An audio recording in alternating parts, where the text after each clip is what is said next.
पूर्व यूडीएच मंत्री और वर्तमान कांग्रेस विधायक शांति धारीवाल के आरोपों पर पलटवार करते हुए संदीप शर्मा ने कहा कि एयरपोर्ट का कांग्रेस सरकार द्वारा काम अटकाया गया था। हमारी सरकार के आते ही कोटा की सबसे बड़ी मांग का आज काम शुरू हो चुका है। संदीप शर्मा ने यह भी कहा कि कांग्रेस सरकार द्वारा 5,000 करोड़ रुपए खर्च किए गए हैं। आज के समय में अगर सबसे ज्यादा कर्जे में डूबा हुआ न्यास है तो वो केडीए है।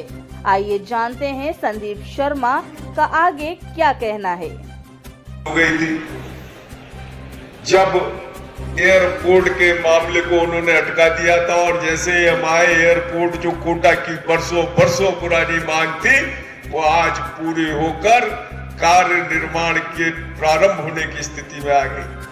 सारे काम हो गए। कैसे हो गए? क्यों नहीं कराए? आपने 5,000 करोड़ रुपए खर्च कर दिए। क्या आप 100 करोड़ के मथुराधीश जी मंदिर का जीर्णोद्धार करके, जो बांके बिहारी मंदिर की तरह है, जो मदन मोहन जी की तरह है, जो श्रीनाथ जी की तरह है, जो गोविंद देव जी की श्रेणी में आता है, उस मंदिर का उद्धार नहीं करा सकते थे?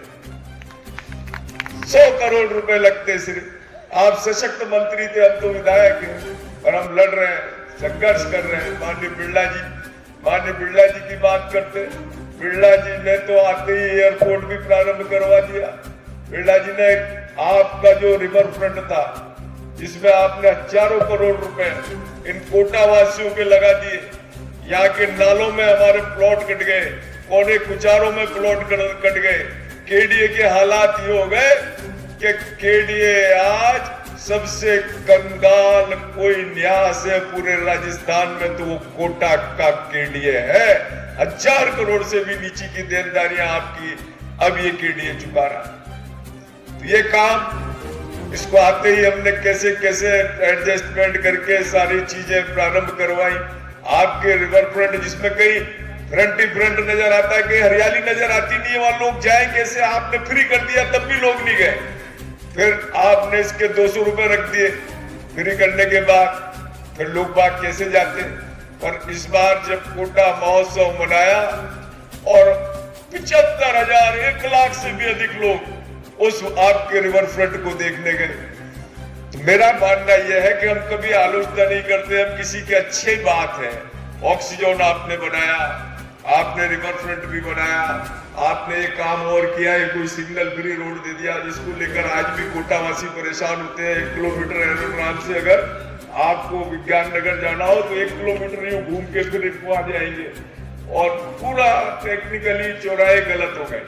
लेकिन हमने मान लिया कि साहब आपने बहुत अच्छे काम कराए। मैं आज कोटा शहर में यदि काम होना चाहिए था तो जो मैं विधानसभा में बहस करने की मैं कई बार कर चुका हूँ, पर ये कई बार जो है को समझाता भी उनको मैं बैठ के। मैंने कहा आप बुजुर्ग हो गए हो साहब, अब तो आप जो है सोच समझ के बोला करो। तो आप भूल जाते हो, कुछ भी कह देते हो, कभी भी बात कह देते हैं। तो मैंने कहा साहब बहुत सम्मान करते हैं हम आपका, हमारे कोटा के जनप्रतिनिधि हो, और हम सदैव आप हमारे लिए सम्मानीय हो। परंतु जिस तरीके की बात वो कह के गए, तो निश्चित रूप से कोई बीजेपी कांग्रेस का विषय नहीं, परंतु एक अच्छे जनप्रतिनिधि का दायित्व बनता है कि उसने कोटा वासियों के रोजगार के लिए क्या किया। कोई उद्योग, कोई इंडस्ट्री कोटा में वो 5 साल के अंदर लेके आ पाए क्या? IIT भी चली गई, IIIT में 5 साल तक कोई काम नहीं हुए।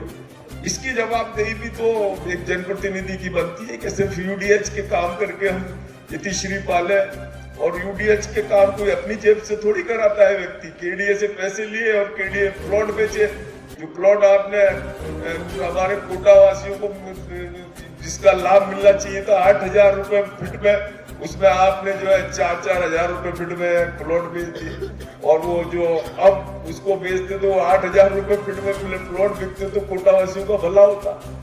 तो आपने ऐसी अपने को तो एक टारगेट बना के रखा कि कैसे भी इस 5 साल के अंदर रिवर फ्रंट, ऑक्सीजन और ये सिग्नल फ्री रोड पूरा करा के रहूंगा, चाहे लोग मर जाए। और हादसों के अंदर कम से कम मैंने विधानसभा में क्वेश्चन लगाया तो 300 साढ़े 300 लोग इस उस समय में हादसे के अंदर उनको काल के ग्रास में चले गए और न जाने कितने लोग उनमें एक्सीडेंटों में उस समय घायल होकर हॉस्पिटलों में उन्होंने इलाज कराया। एक जो विकास का कार्य होता है तरतीब से होता है, उसका बड़ा ध्यान रख के लोगों को भी उसके ऊपर कोई दुष्प्रभाव ना हो, लोग भी दुर्घटनाओं में शिकार ना हो, लोगों की जान नहीं चली जाए, इन सब चीजों का ध्यान रखा जाता है। यो आप बहुत अच्छे नेता है, हमारे लिए सम्मानीय है, परंतु आपने ऐसी बात कही तो इसलिए मुझे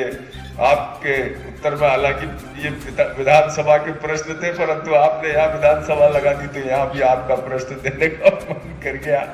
तो मैं आज इस अवसर पर, चूंकि हर वर्ष आपका इतना गौरवशाली और भव्य कार्यक्रम होता है, क्या हजारों की संख्या में हमारे सम्मानीय पेंशनर्स यहाँ पधारते हैं, परिवार की तरह सबका यहाँ एकीकरण होता है, एकत्रीकरण होता है, सभी को बहुत अच्छा लगता है, हमें भी बहुत अच्छा लगता है। जब हम आपके चरणों का स्पर्श करते हैं तो हमारे अंदर एक नई ऊर्जा हम अनुभव करते हैं, महसूस करते हैं, आपके आशीष को महसूस करते हैं, आपके स्नेह को महसूस करते हैं और चलने का हमें आपसे सशक्त आशीर्वाद मिलता है जिससे हम समाज की सेवा में कर सके। मैं आज इस मंच से ये कहना चाहता हूं कि कभी भी इस पेंशनर समाज की कोई भी समस्या के लिए, किसी भी बात के लिए, उसके निराकरण के लिए हम सदैव सदैव आपके चरणों में आपकी सेवा के लिए खड़े हैं। जब भी आप हमें पुकारेंगे, आपके बच्चों की तरह हम सबसे पहले आकर आपकी व्यक्तिगत, आपकी सामाजिक, आपके पेंशनर समाज की समस्या के लिए सबसे पहले खड़े होकर हमारा पूरा प्रयास रहेगा कि आपको कोई दुख ना हो, चाहे वो चिकित्सा से संबंधित हो या अन्य किसी भी विभाग से या कहीं का भी आपके जीवन में किसी प्रकार की कोई परेशानी ना आए। और प्रभु के चरणों में भी यही प्रार्थना करता हूं कि हमारे पेंशनर समाज के बंधु बहन शतायु हो, प्रभु उन्हें स्वस्थ रखे, सदैव इनका आशीर्वाद और स्नेह हमें प्राप्त होता रहे। बहुत बहुत धन्यवाद। जय भारत माता की जय जय।